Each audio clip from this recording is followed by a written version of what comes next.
Good morning, everybody. I'm Captain Tommy Scoble, and you are on the lifeboat. Hope you're having a heck of a morning. You know what, people? We made it. The weekend is here. Normally, that's a really good thing, right? We get through the week. We get to put the whole work thing behind us, right? Do the whole weekend thing, relax, kick back, that kind of setup. In December, that's not always the case. In December, the weekend rolls around and you gotta go and brave the mall, or God forbid, Home Depot for lights, or any of the things that you gotta do this time of year that just plain sucks. So I'm hoping that you're all gonna take. Hey, Steve Molesky, good to see you, man. I hope you're feeling better. Thoughts and prayers with Steve. I know Steve's had a high fever, so we're going to toss that up. This is for Steve. It's also for Lady Fiona Crispin, who I made contact with right before I went live this morning. Her fever yesterday was Fahrenheit 105, which is frightening. She's battling the C plus math, the stuff that makes you wear the mask. She's in Australia, so thoughts and prayers with Lady Crispin. She's been a very, very close friend of the lifeboat for as long as the lifeboat's been the lifeboat. So our thoughts and prayers are with her. So last night we did a show here. I don't know if you caught it, but I did a show here with A.A. Ron. It was a pretty cool opportunity to talk about a conversation that doesn't get brought up enough, right? Because this is really a sticking point. And the sticking point is that very few people on planet Earth seem to be able to define what is an addiction, right? People really seem to struggle with this. And the number of people that reached out to me last night with definitions of the word addiction, and these are cats that watch the show, right? Here's what an addiction is, people. An addiction is something that we continue to do in spite of the fact that it is causing us negative consequences. In the face of all of this bad crap that's happening to us, we're continuing to plow forward with the inability to stop. Got it? It's the inability to stop a habit, right? A chemical, whatever, in the face of all kinds of evidence telling us stopping is the right thing to do. The inability to pump the brakes when everything on planet Earth tells you to pump the brakes. It shouldn't be that tough a concept. But it is. And the reason it is because nobody seems to be able to give you the same definition twice. If you go to 30 rehabs, you'll get 30 friggin' definitions. The bottom line, I tell people, man, if you're really getting confused, take 3 weeks off. Right? Are you confused? You think you got a drug habit? You're not sure? Don't do drugs for the next 3 weeks. Let me know how you do. Usually it'll give you a pretty good indication if you have a drug problem. If you have no issue whatsoever, you stop doing your substance for 21 days. And at no point during that 21 days do you think to yourself, I'm going to die if I don't get that stuff. Like, I got to do it. If I got to steal a car, if I got to rob a bank, if I got to, whatever I got to do, I'm going to get that stuff. That's what addicts feel. All right? I promise you, people, when you put your hand on the door of a bank and yank that puppy open to walk in and tell the teller to give you all the money, you don't do that because you're trying to buy a cool car. You're doing that because you've got a drug problem that's so bad that you'll risk going to prison because that's better than being sick. Usually, when you get to really heavy phases of addiction, you're not getting high anymore. This is another concept that people don't seem to understand. I've done a couple of $1 million worth of heroin in my life. I probably only felt half of it, right? If I'm lucky, I felt half of it. More than likely, I didn't even feel that. You start to get high. The high for a heroin addict becomes that point at which you go from, I feel like I'm going to die, to, okay, I'm not going to die. That's the buzz. And if you don't believe that, most addicts, especially if they were on the needle, will tell you that even if they had a fat bag laying around, they'd wait until they started getting sick before they would do the next one. They'd wait until the back pain started coming in, right? The stomach stuff started. Not like, you weren't going to wait until you were vomiting, obviously. But you were going to wait until you felt like crap because the buzz was making that feeling like crap go away. I think we really get lost on what this addiction thing is. And it's, if your use of alcohol has never caused you an issue in your life, right? Now, I don't mean An issue in your life doesn't necessarily mean a DUI. But if you know people, I've never met anybody, truthfully, I hate the denial thing. The people that go, oh, he really doesn't know he's an addict. Baloney. I've never met an addict that didn't know they were an addict. They may tell their family that or whatever, but when they get along with me, right? I've never met an addict that didn't know they were an addict. I didn't. Now, that doesn't mean that we don't spend a decade or two trying to talk ourselves into the fact that we're not, right? But I've never met anybody that didn't really know. Mark says, just make the pain go away. This was my thing, right? It was about making the pain go away. And that was physical pain, spiritual pain, emotional pain. That was every pain on planet Earth, right? It's a stupid thing. Most people, when it's really funny because you meet people and they build a thing in their head of who you are, right? And then they meet you. And if I had $1, right? If you knew the number of times that somebody has said to me, that just blows my mind that you're addicted to heroin, man. You just seem way smarter than that. Right? Like there are certain drugs that your IQ points have to match up to for whatever reason. There's something out there if you're an addict and it's got your number. If you were born with the predisposition to be a drug addict, there's a drug out there with your name on it. I promise. And you're going to find it. And when you do, it's going to be different than any other. I smoked weed forever, people. I mean, I smoked a ton of weed. But the first time that I took pain meds when I didn't need them, the first time I took more pain meds than the pain required, and the remainder of that drug went to catching a buzz, that was a wrap. I knew that I wanted to feel like that for the rest of my life. Now, unfortunately, it never works like that, but that's the feeling. You go, that's it, right? I want to feel like this for the rest of my life. And I've talked to alcoholics, right? People who suffer from alcohol abuse disorder. If I hurt your feelings with alcoholics, I apologize. I still say junkie when no one's around. I mean, that's what I was, right? I was putting junk in my body. I was stealing stuff to get money to do dope. I was a junkie. I know that people don't like the terms, and I wouldn't like to hear someone else say it, right? Honestly, but it's kind of how I've always viewed, what I was. I don't view what other people are. You guys can do that for yourself. I promise. I don't judge people for doing drugs. I really don't. I think that there are people that struggle with that as a concept too. That's not something I blame people for. I get it. I'm more blown away by people who have not sought out drugs. I'll be really honest. I'm not saying there's anything noble about drug use, but I understand it at a level that is visceral, right? Like I get this at a level that just makes sense to me, because to me, I was so uncomfortable in my own skin that I was going to find a way to become comfortable in my own skin. I was going to find a way to get through the day without feeling like I was defective. And that's what opiates did for me. And that's what alcohol did for you, right? And that's what cocaine did for you. And that's what meth did for you. Nobody does dope because it doesn't make them feel right. Yeah? Right? This makes sense. Now, there's a billion ways to get addicted. Do you know how many emails I got this week, right? True story. From housewives that said, a friend of mine gave me some Adderall, right? Because they said it would make it a lot easier to clean my house. I'm not kidding. I've had this email 50 times since I started the lifeboat, and about 15 of them have been in the last 2 weeks. And it's horrifying. But that's what starts, right? So, and it works. I promise you, it's like anything else. It's like a cult. Nobody joins a cult because it did bad things to them in the beginning. Nobody gets addicted to drugs because the drugs didn't deliver, right? So as Mark said, all pain, right? It gets rid of every kind of pain. Okay, that delivers. That's what we were looking for. For me, my body was wrecked and I wasn't very confident with who I was as a human being. And I had a drug that would take care of both. It took the physical pain away and the discomfort in what and who I was, and the fact that I didn't think I was built correctly went away with those pills as well. So that to me was the drug delivering on the promise, right? It was going to kill pain.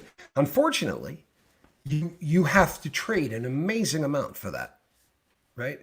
And for me, it got down to trading God, family, freedom, right? Everything that meant anything to me, I gave up. Everything. Not every addict hits that, right? I hit rock bottom in a way that is the reason you're here watching was because my rock bottom was more epic than the next guy's, right? That's what brings people in, at least in the beginning, right? I mean, I'm a bank robber. That's kind of fascinating to a lot of people because how low do you have to get as a drug addict to decide to rob a bank, right? And bank, much less multiple banks, right? So but everybody's level of low is that bad to them. You understand? Like my level of low, obviously, that was my rock bottom. But I talk to people and they say, I was, I backed into a car. I didn't hurt anybody, but I did it because I was drunk. And they're beating themselves up as hard as I beat myself up for what I did. Right? And usually that abuse happens right after we quit. You understand? You don't beat yourself up for the things that you do while you're continuing to use. I got a secret for you. It's why you continue to use. Because either from the past, having tried to quit before, or it's just something that deep down every drug addict knows that when I stop this crap, I'm going to have to pay the fiddler. For the last 30 years, I didn't deal with any problems, right? I spent 3 decades getting high. I'm going to have to unpack 3 decades of crap I didn't deal with because that's what getting high does, right? If you're doing it to the level of addiction, you're doing it so that you don't have to deal with problems in your life. You can convince yourself you're doing it because it helps you clean your house, or you can convince yourself you're doing it because whatever. I do it because I'm in pain. I do it because I relax myself. I've had 30-something surgeries over the course of my life. Got a lot of pain, right? 5 Achilles tendon surgeries on one side. I can't tell you how much I messed my body up. But I was 100% convinced that I did dope because I was in physical pain until I stopped doing dope, right? When I eliminated dope from my life and there was no longer any pain relief, right? And I could take over-the-counter stuff or whatever. Now you realize what your pain level really is. And I'll tell you why, right? Your body and your brain don't want you to remain sober, especially if your drug of choice is physically dependent, right? Alcohol, benzos, the stuff that hooks your body in so that you get sick without it. It's not on your side. So your brain will give you psychosomatic pain. People get really confused on this. Psychosomatic pain is quite simple. If I take my finger and I put it on the table and I whack it with a hammer, a chemical reaction happens inside the body that causes me to feel pain, right? It's just a series of chemicals that are firing in the body that are saying, hey, bro, you're in pain. My body can do the exact same thing to me without the hammer. It's the same chemicals. It's the same feeling. It hurts the same way, right? But it's not real pain. In that, there was nothing to cause the pain. Do you understand? I'm not taking away from anybody's pain and saying, your pain's not real. I understand psychosomatic pain. I've felt more of it than the next guy, I promise you. And I'm very well aware of the fact that psychosomatic pain hurts. It's quite real. It's incredibly real. It hurts just as much as any other pain, but it's not real.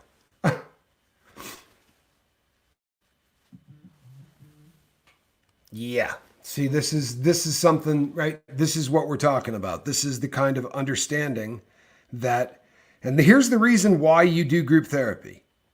You understand? This is why you do group therapy. Because truthfully, Willie Weed gets it. I would never have to sit down with Willie Weed and say, let me explain to you why I destroyed my porch, right? With a sledgehammer to get a $15 bag of dope that I dropped through a hole in it, right? You talk about rock bottoms. Bank robbery isn't rock bottom. Rock bottom is destroying the steps that go into the back door of your house with a sledgehammer because there was a hole in the steps. It was like this big. And I dropped the only bag of dope that I had, and arguably the only one I had a shot of getting. And it went like, there was an old director in Hollywood named Sam Peckinpah. And when he would make a film, He was the first person to really do the slow motion thing and really kind of bring that into Hollywood. But the slow motion would have been watching this sack because it had to hit nothing but net. The size of this hole and the size of the bag were so similar that if this thing, and it was a balloon, people, it's dope in a perfectly round circle tied in a balloon, right? And then the excess clipped off. So it looks like a ball. And this ball goes through this perfect hole. And I got a stick with some gum on it, and I'm sticking it down there on the ground, and I'm just coming up with dirt and stuff. So I thought I'll make the hole a little bit bigger. But when you make the hole bigger, dust and crap falls down into it. So when you put a flashlight down, you're covering your own. I destroyed these steps, man. I took them off. I destroyed these steps. And I mean, it was like, you know, 2 or 3 grand or something worth of damage to the house. But I was going to get this bag. And Rock Bottom is looking up and seeing your kid looking out his bedroom window like, what is he doing? Right? And he was too young to really have a handle on it. And I'm sure I came up with a really good lie for what I was doing. Right? But that's rock bottom. I mean, for me, that was probably one of the lows. Alcohol and drugs stole everything. Yeah, especially time. There have been theories that have been put out by a lot of people in the drug game that says, if you are addicted to a drug that requires delivery, right? Street drugs, heroin, cocaine, methamphetamine, whatever, you're going to spend half your life waiting for that drug to be delivered. I honestly think that's low. The amount of time that Jack and I spent sitting in his truck or in my car waiting for a delivery guy to come and drop dope off, it was what we did for at least 60 hours a week. I promise you, we did it 3 times a day, and we did it every day without fail, and we did it for years. I would love to have that time back. I had enough time to save the lives of half the planet, if that's what I had been trying to do. It does steal time, you know. I have a fascination with time, with watches, with all things that regulate time, but I have a thing for watches, and some of them are very expensive, and people like to say, oh man, I would never, you know, it's $5,000 for a watch or $10,000 for a watch. There is nothing on earth that's more valuable than my time. Real talk, right? Especially because I wasted. If I lived to be 100, I took 13% of my life and flushed it down the toilet, right? I'm not wasting any more of it. I'm not. So for me, that is a constant thing that weighs over me, right? You know, I've said this on the boat many times. It's so much harder for me to be successful than it is for me to fail. As a drug addict, my baseline was failure, right? If you made $100,000 in a month, you spent 103. So that you always knew where you were.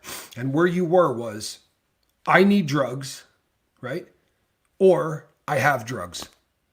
The simplicity of what my life came down to, especially at the end, was I either had it or I was doing something to get it.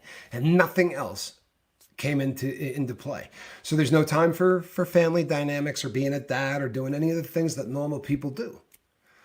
It's not a possibility. Not at that phase of the addiction. Simply not an option at that phase of the addiction.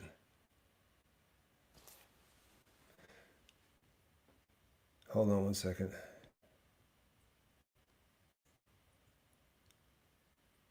Wow. Okay.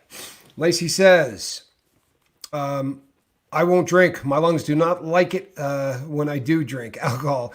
It was easier to kick hydromorphone than it was to kick alcohol. Alcohol was my shell-breaking substance. Now, for those who don't know what hydromorphone is Dilaudid.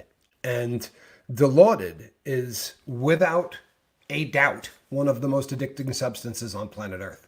I will put Dilaudid up against anything, right? I don't care if it's fentanyl. I don't care what opiate it is. It has a very unique property, especially when somebody crushes it and puts it into a spoon. And I'm not promoting this, but it is a very different feeling, and it does something unique to the user that no other opiate does.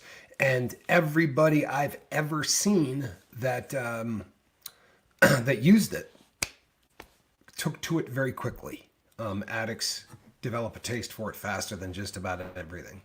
I had for a while, I had a guy that worked at a hospice, and he would sell me hydromorphone in brown bottles that were like that tall, and they were liquid. And you would just pull it straight out and do it. And it was, it's a very effective painkiller for the rest of you who have never had a problem, with opioids. If you're treating pain, it is an excellent painkiller. One of the most effective, probably on planet Earth. Barbie says, I'm on hydromorphone. Yeah, Dilaudid is a very, very effective painkiller. Maybe one of the best. Low dose. Yeah, I would imagine it probably is. If I had to go out on a limb, I'd say you're doing between 2 to 4 milligrams. That would be my guess. Thank you, Vixen. Please check your like status real quick. Thank you. Yeah, Dilaudid is usually given out. Even the people that do Dilaudid, it's not something that you do a bunch of. Hold on one second. It's a very, very strong drug. 3 milestones in one day. How good is that? Kath, who is our concert musician, absolutely a phenomenal clarinet player. She's just amazing. I have 3 milestones today. Holiday concerts are over. Woohoo! Hand surgery is over. Good. And last video of the year is up. Well, good. We're going to have to check that out. If one of the wrenches can put a link up to that, that would be cool as heck. Save us some time, but I'm definitely going to go and check that out. I'll be honest, I veg out to Kathy's music a lot. I really do. I love all of the talent on the Lifeboat. Somebody sent me an email just recently, and it was somebody that was apologizing. They said, I know it probably seemed like I was really trying to push my band in your in your comment section. And I said, yeah, I don't even, honestly, I don't remember the incident, but I went and then listened to the band, and they just got a cool 80s sound. I'm going to do what I can to make sure that the next time I do a Night Yard, we can play one of their songs, because they do a song called Stupid Girl, and it's a woman singing, but she's talking about a girl who's writing letters to an inmate. And it's a really great song, and there's a good video. And I'm hoping if you're the person that sent me that email, you're going to reach back out and say, sure, I would love for you to play that. Huh? So, because we would love to play that. Get your band a little recognition. I think you're doing a great job. It really had a cool sound. It was very, very, very, very 1980s-ish. Lene says, next week, 2 appointments at a psych clinic and 1 with an LCDC. That would be a licensed chemical dependency counselor. Good for you. Good for you. How cool is that? That's what I'm talking about. And you know what? Everybody should be doing this one. Right? No more of that stigma crap. That's what you're supposed to do, right? People, we will work out our body till the end of time, right? Convicts, you should see them, dude. Like, I got friends who used to get up in the morning, and their goal was to do 1,488 push-ups by the end of the day, right? And they used to do this. Like, not even give it a day off. These guys look like beef jerky, you know what I mean? They're not puffing up because they're not really giving their muscles a chance to heal, and right? But what they're doing is just, like Bruce Lee kind of physiques. But I knew guys that would do it every single, and I'm talking about like not these numbers. I'm talking about military push-ups all the way down, like perfect form, and wouldn't think twice about it. But if you ask somebody to put a little bit of time working out your dome piece, people look at you like you're crazy. We spend a lot of time thinking about physical health. We do not spend a lot of time thinking about mental health. This January 1st, people are going to be making New Year's resolutions across the United States of America and around the world of all of the things that they're going to quit this holiday season. And I do this. I think this is our 3rd, right? Or 4th. And we do shows on it. What are you going to do for your New Year's resolutions? Blah, blah, blah. And obviously we're kind of one of those channels that, a lot of people on the boat are going to make New Year's resolutions. Probably more than the next, channel, right? And one of the things that is every year, I think if it's not number 1, it's always in the top 2 or 3, is I'm going to get in shape, right? I'm going to get my body into the physical shape that I want to get into. Great concept. I think that's very cool. This year, maybe say I'm going to try to get my brain into the best position that I can get it into, right? Honestly. And I've never been a resolutions guy anyway. I don't know. I think it's cool that one day a year, everybody decides that they're going to take an introspective look at maybe being a better version of themselves, right? It might be cool if we did that like maybe 4 or 5 times a year instead of that one day. You know, if we could, maybe the New Year's resolution should be to make a resolution on the first of every month, huh? Maybe, I don't know. What do I know? What do I know? My friend was raised in a cult.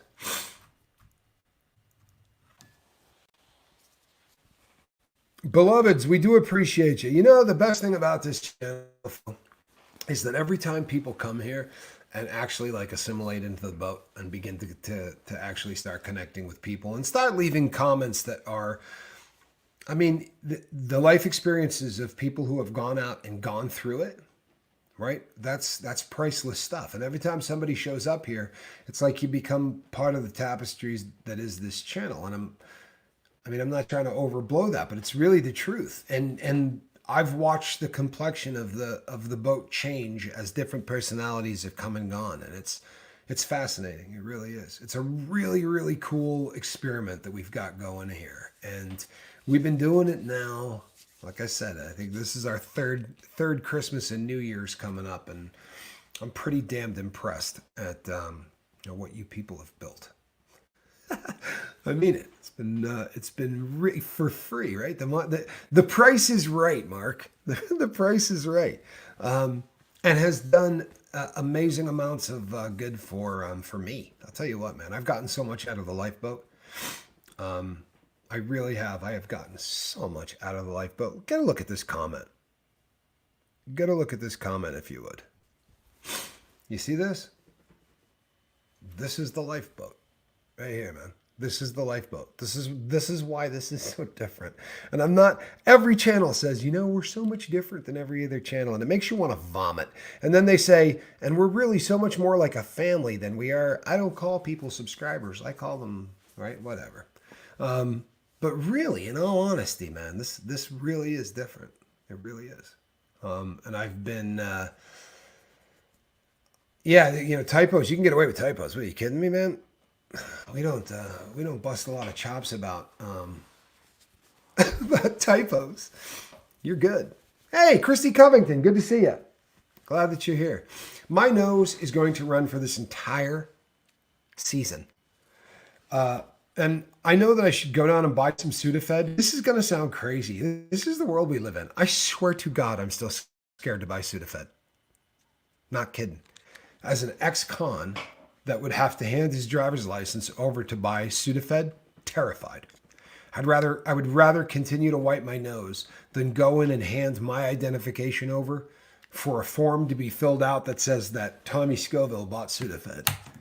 Can you believe the world we live in? I promise you people, I have no intention of making meth, but I'm too scared to buy Sudafed.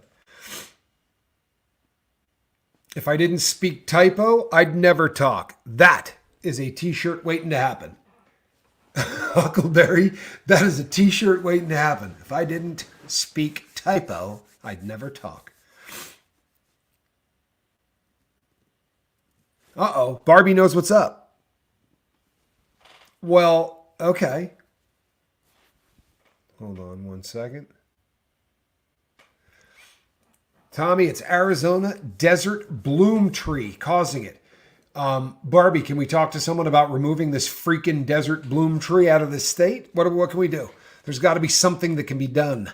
Is there an over-the-counter something I can do that's going to stop this? Because I swear to you. All right, look, I'll even bust myself.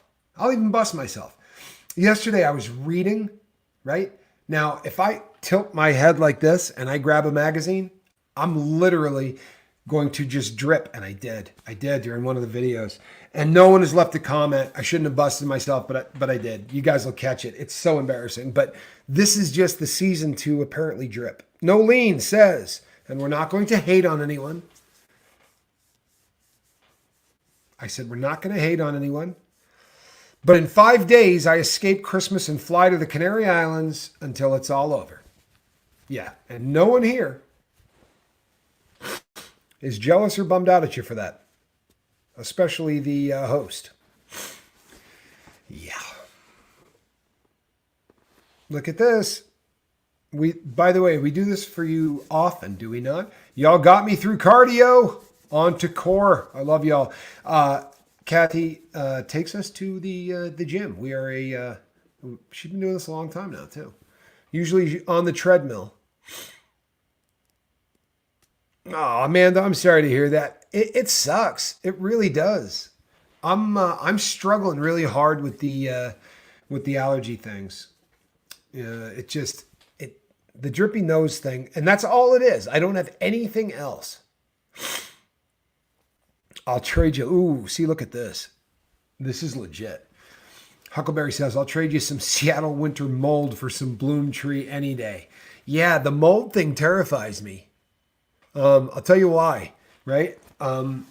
Lewisburg Federal Penitentiary, right? The windows are anywhere from about 6 feet tall to about 8 feet tall, and you can open them. You can open a window in prison. Like, this is the dumbest concept in history, right? That makes sense to everybody. Why you would have a window that could open in prison is the dumbest idea in the world. But that's what Lewisburg was. And the process of opening and closing them, they break. And they don't replace them. So in the wintertime, it's freezing freaking cold, and snow would literally come into your cell. And in the summertime, you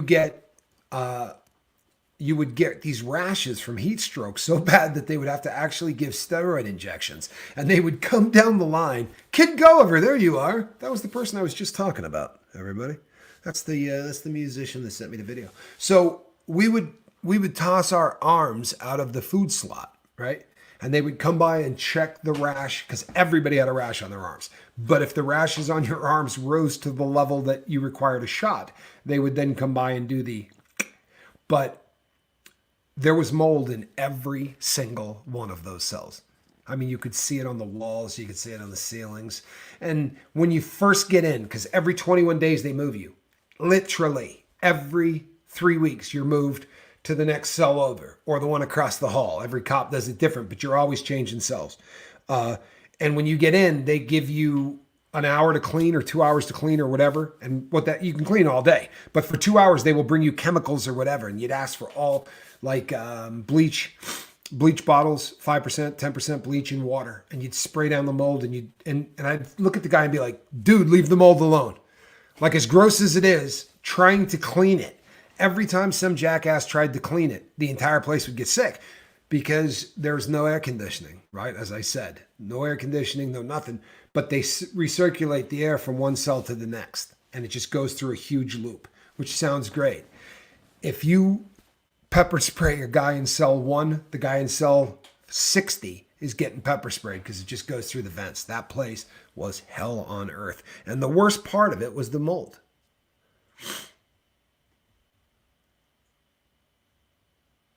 You know what? Huckleberry, there's a guy here you're going to get along with so well, because you have a very, very similar style and sense of humor to a dude, and he's not here this morning, which is a shame, because he's going to love you. That window mold has the staying power of a re-entry heat shield on an Apollo capsule. It just laughs at straight bleach, for real, right? Mold's looking at it going, bring it. Mold in your lungs is so bad. Look, you know what? The damage that's been done to me by prison, it's somebody was talking about eating, right? And about how Aaron, because of being in the Sea Org, you know, those habits carry through to life. I bust his chops about eating fast.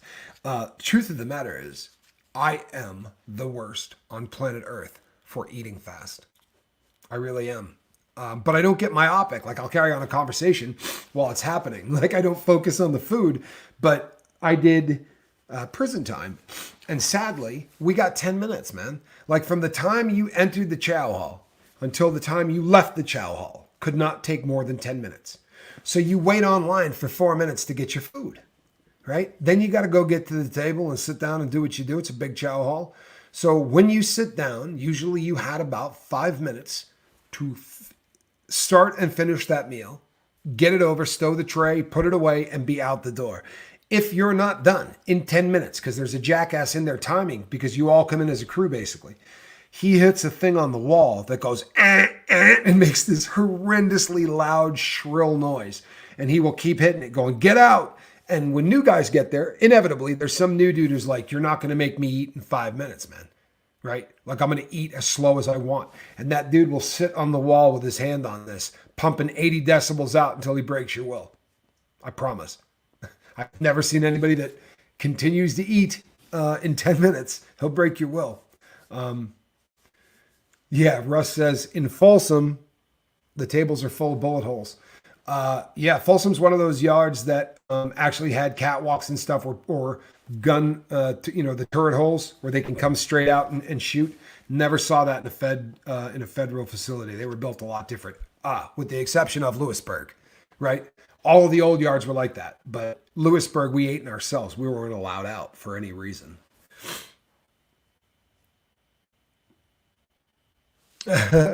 Is it true that 1 in 100 Americans are imprisoned?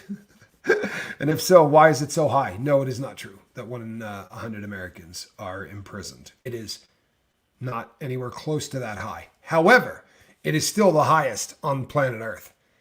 It's horrifically high, but that right there would be insane. I believe it's closer to about 1 out of every 1,000, which is still insane. Absolutely insane.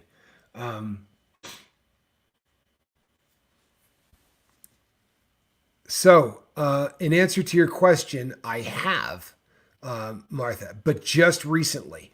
And in answer to the previous question, the reason that so many people are incarcerated in our country is because they have turned the disease of addiction into a crime. The vast majority of people who are in prison because they have a drug problem. About 80% of Americans who are in prison are in there because they have a drug problem.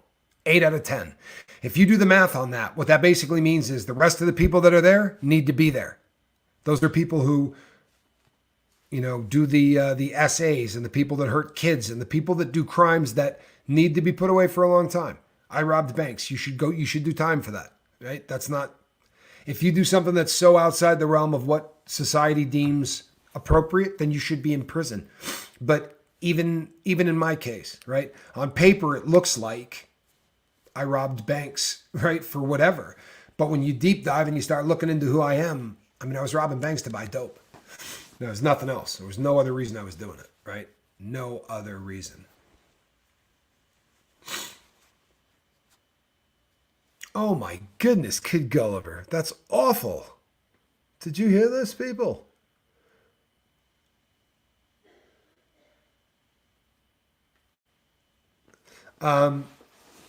Allergies. I'm so allergic to fragrances that passing a house pumping out the smell of Downy sends me back home with hives.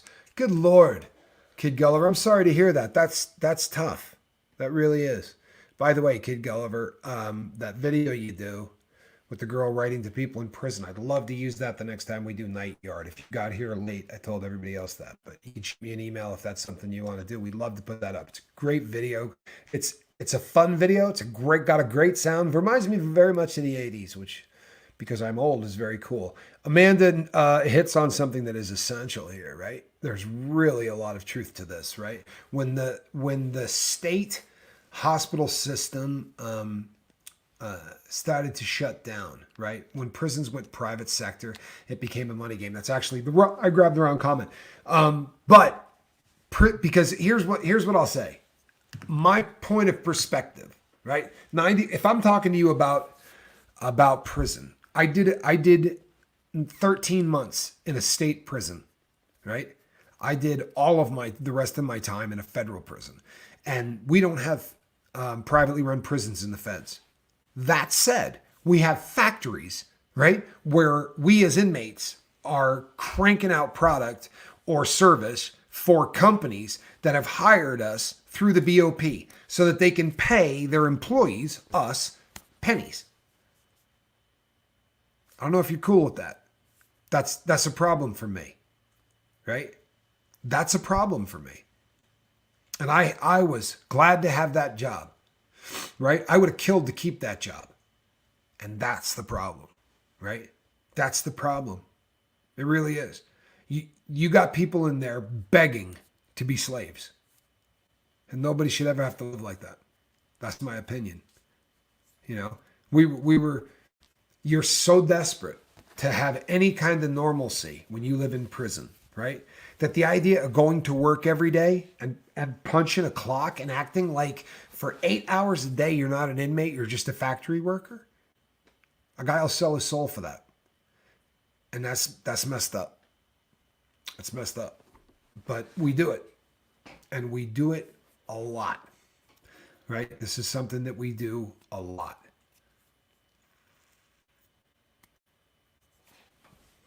Sorry. I'm sorry about that, Kid Gulliver. That really sucks. I can't imagine that just the concept of a fragrance, allergy is just, I'm so sorry. I'm sorry, people, but it is Saturday, so we're rolling with a little chat. So every once in a while, I'm looking for. Hello, Holly. Welcome to the boat. It's good to see you. Righteous Monkey. What a great name for. What a great YouTube name, Righteous Monkey. Only learned about you and your channel during the Masterson shite show through Aaron's channel. Been slowly getting all your content watched ever since. God bless you. Thank you for your honesty and your compassion. That's a cool thing to say. Thank you very much. I really appreciate that. I mean it. And I'm beyond blessed by the number of really cool people that I have met through AA Run, and I feel I mean I'm forever indebted to him for that. And I don't mean the views and all that crap. I swear to God, people, you may not buy it, but I'd be lying to you if I told you I didn't love views, because everybody that sits in front of a camera loves views. But here it's different. It really is. Like I'm not trying to sound like some weirdo, but this connection thing, people, right? Connection. Do you know how many times a day? I'm not kidding you. I get at least one email every single day that of someone will say, you know, the boat seems a little culty to me. I take such I can't tell you how much that pisses me off. I don't know any other way to say it. Here's the deal, people. Cults, as a basic principle, are the exact opposite of connection. In every single instance, what they want to do is cut you off from the rest of the world and make sure that the only people you're hanging out with are the people in the cult. The first day I come on here and tell you not to talk to anybody else but people on the lifeboat, unsubscribe and run like hell. Right? For real. Because what we're trying to do here is get you to connect with the people that ain't here. What we're trying to do is get you to be someone who can interact with people who are addicted, interact with people who are not addicted, to give you a desire and a belief. A desire, right, to get sober and get off of this crap. And a belief that that's possible. It's all we're looking to do. We like the concept of bringing together a bunch of people who all manage to do that. Because everybody who successfully gets sober says it's the hardest thing they've ever done in their life, right? So we all need as much help as we can get, me included, right? So the concept was, if we could bring all of those people together, think of how much life experience you could pull together in one spot. Think of how much help that could do to people who need help. Think of how much that could actually, no joke, change the world, right? This is a concept. And Mark and I joked about it. Like, we're not trying to get too highfalutin, but this has the potential to actually leave the earth a better place than we found it. And then what you realize is you can change the world with one addict, right? If one person gets sober, watch the video we did called Ripples, right? You just don't realize the effect of one person getting sober. One person gets sober means that person's kids are never going to know what it's like to have an addicted parent, which means that every marriage of those kids and their kids, the world will never be the same. Every time we can get somebody off dope, the world will never be the same. And the biggest victims of addiction shouldn't be a shocker. The biggest victims of addiction are the same as the biggest victims of cults and the biggest victim of every time something gets off the rails. The victims are always the weakest among us, right? The least able to protect themselves. So children, the elderly, look at the Church of Scientology. Look what they do with their elderly. Right? Look who gets victimized. And addiction sadly does the same thing. So I guess we're fighting injustice, I guess, right? For all of the injustice I did in my life, I'm gonna go the other direction for the rest of the time I got here, because I wasn't a very good person for the first 46 years. In the U.S. system.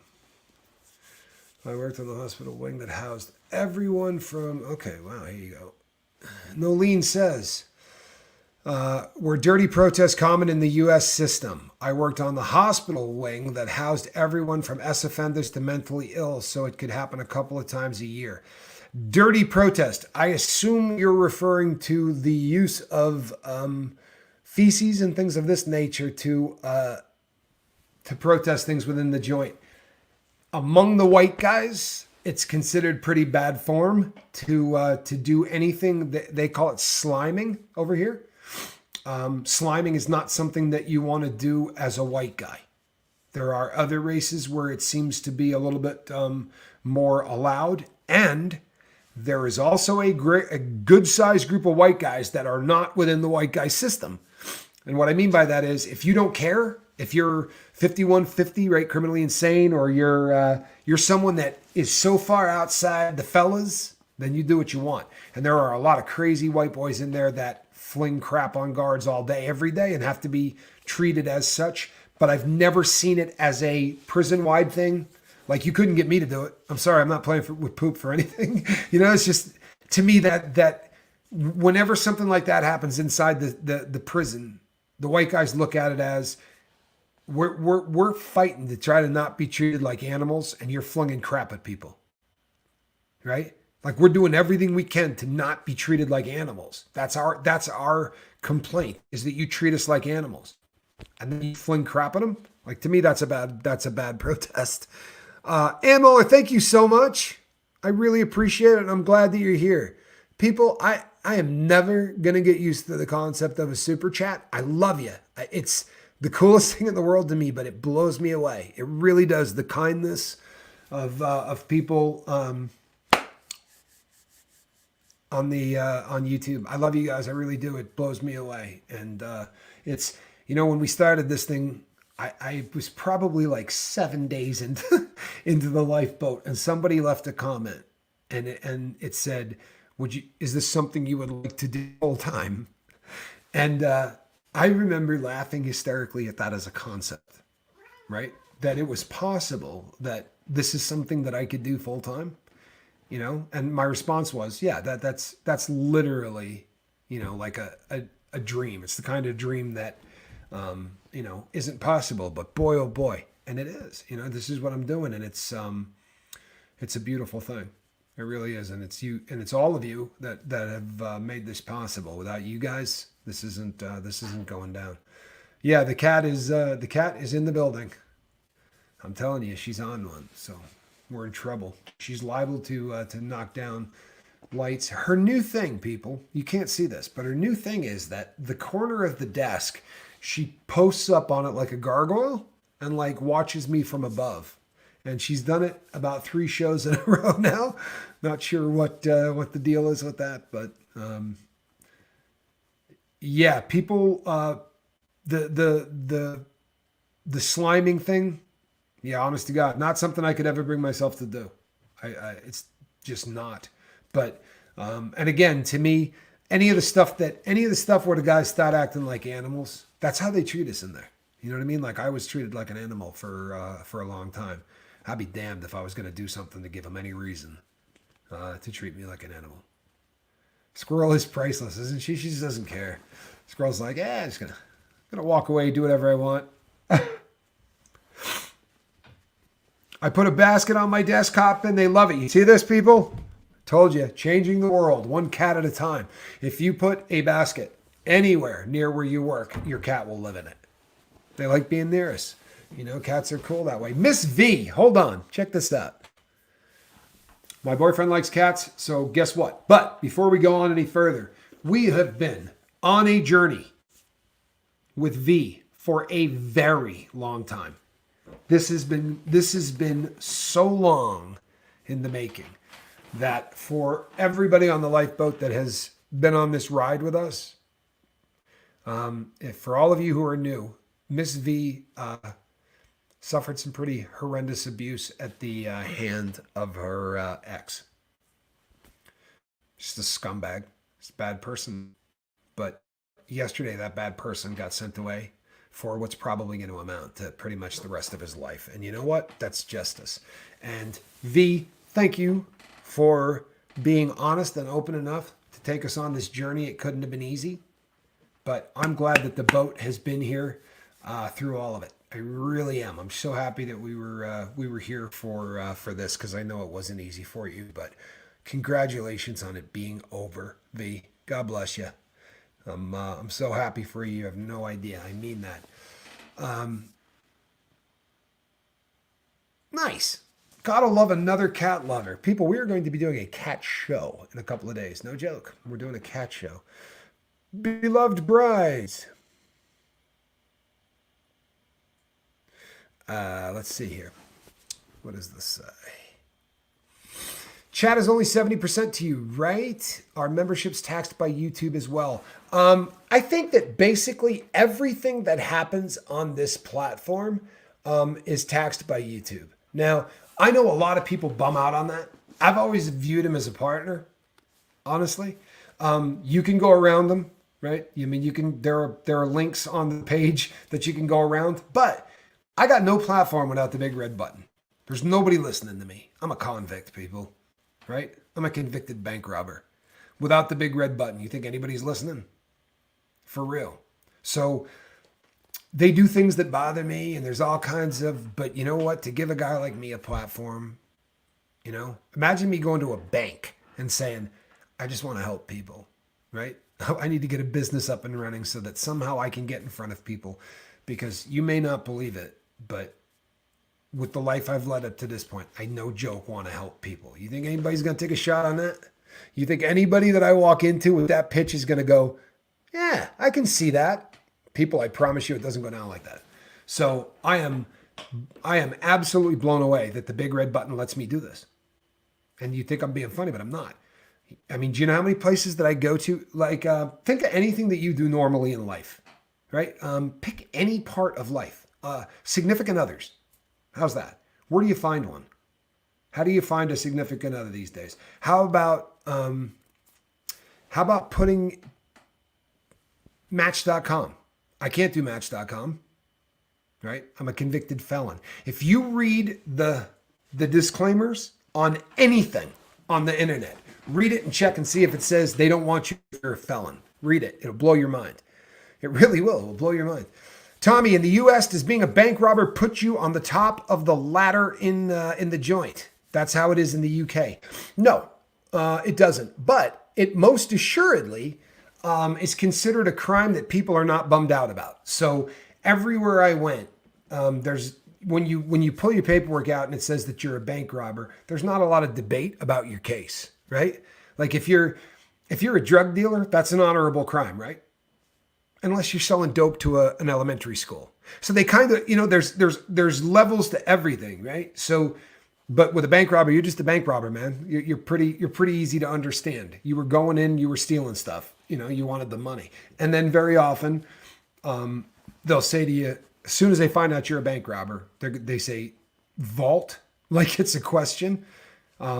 Because there's two kinds of bank robbers. There's the ones that you see in the movies where they go in and they hit the vault.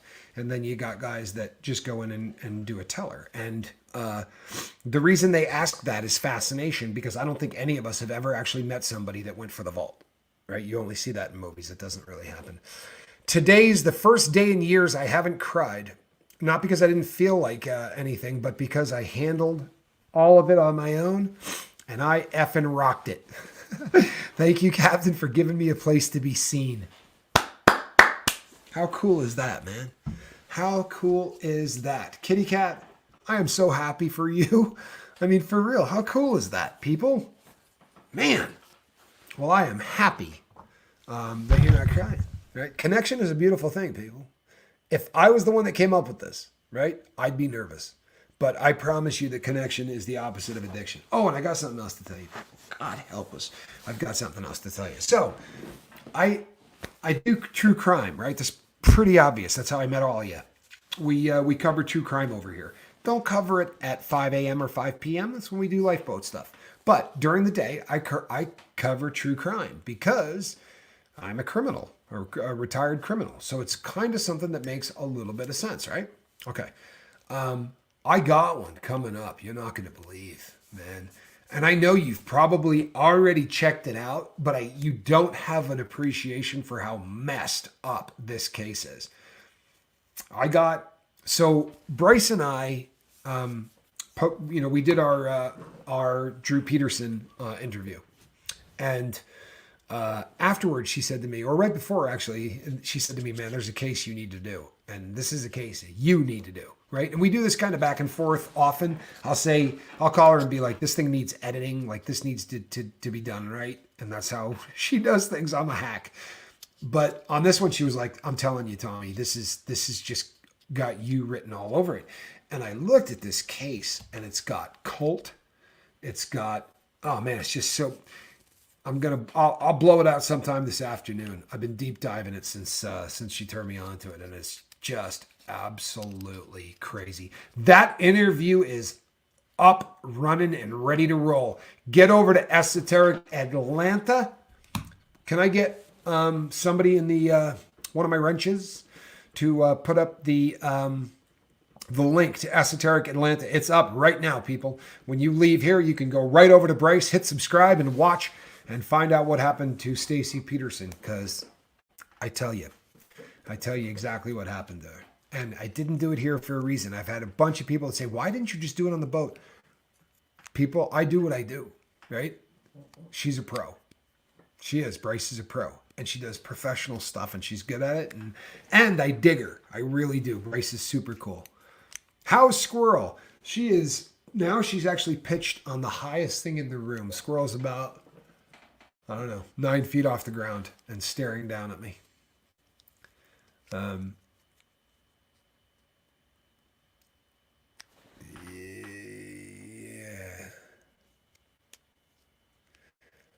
Jennifer Lemke.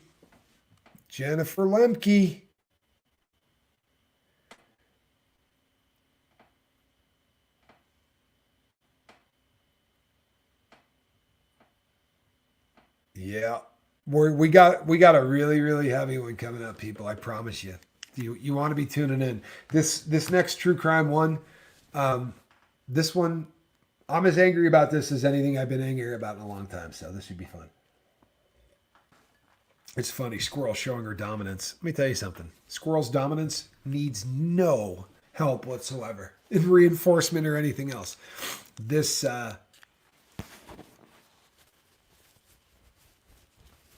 yeah, Diddy's a piece of crap. But I'll tell you something right now. The next one, I promise you're going to be way more angry about.